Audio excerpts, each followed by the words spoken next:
Jusqu'au bout, monter. Toujours. 2000 mètres de dénivelé positif dans la même journée. Et à l'horizon, une promesse qui se dessine. Enfin.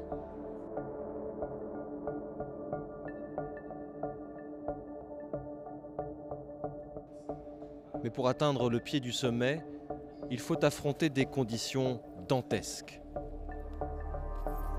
La neige, le mal des montagnes et la solitude absolue des grands espaces.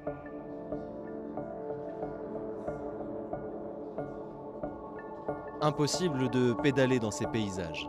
Il faut grimper pied à terre et souvent porter le vélo. Mais finalement, la récompense.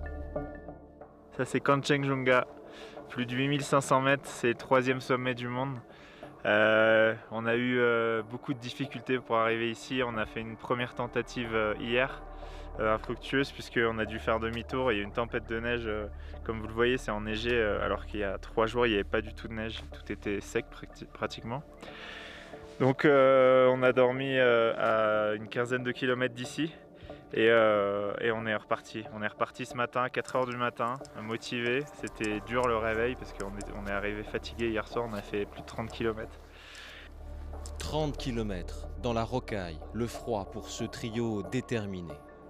Avec son caméraman et son Sherpa, Steven Le Yarrick veut traverser l'Himalaya d'est en ouest.